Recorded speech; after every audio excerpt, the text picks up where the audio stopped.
अरे उगी है सूरज देव पटना के घटिया ढेर ना लगाई जी। अरे उगी है सूरज देव पटना के घटिया ढेर ना लगाई जी।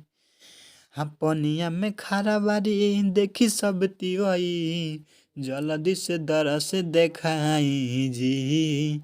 पनिया में खारा बारी देखी सब तिवई जल्दी से दरस देखाई जी। यारे गुजर ले नजरी से जब तो गुजरिया धरा के लजरे से यारे ये कहीं गो दिल बाटे सीना के भीतरिया हाँ इहो दिल लागल बा तोरे से।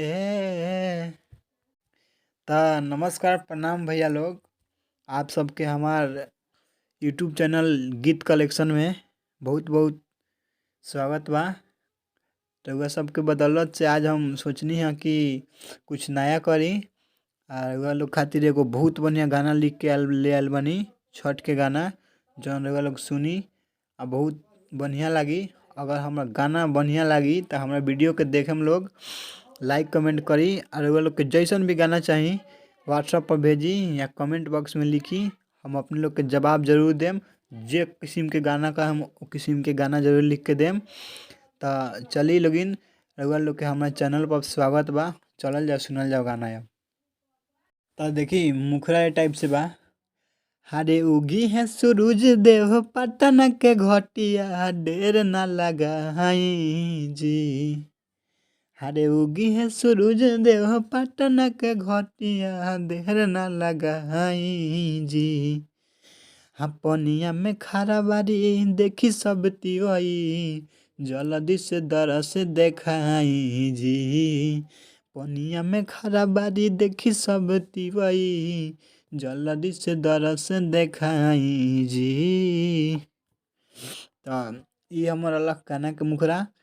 अब चल लोगिन अंतरा शुरू करल जाओ। तो फर्स्ट अंतरा ये टाइप बा। भोरा हिस्से आसरा लगैले बानी जी। अरे कहाँ में रथ जहुले बानी जी। भोरा हिस्से आसरा लगैले बानी जी।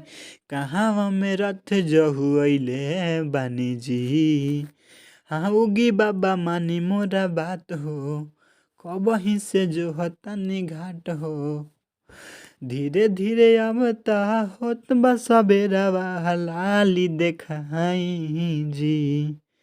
धीरे धीरे अब ता होत बा सबेरा लाली देखाई जी। पनिया में खारा देखी बारे सब तिवई जल्दी से दरस देखाई जी।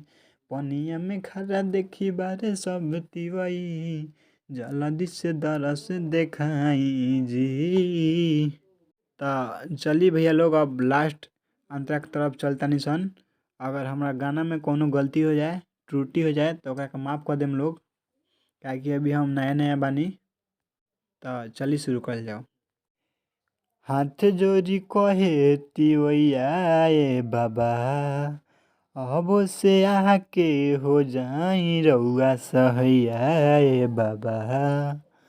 हाथ जोड़ी कहे तिवैया ए बाबा अब से आके हो जाई रउआ सहैया ए बाबा। लोग कहेले हाथ जोड़ी भइल बाटे भूल जमन छोरी। पूर्व से फूटी देरी जन कहरी घाट हमरा आई जी। पूर्व से फूटी देरी जन कहरी घाट हमरा आई जी। पनिया में खारा देखी बारे सब तिवई जल्दी से दरस देखाई जी। पनिया में खारा देखी बारे सब तिवई जल्दी से दरस देखाई जी।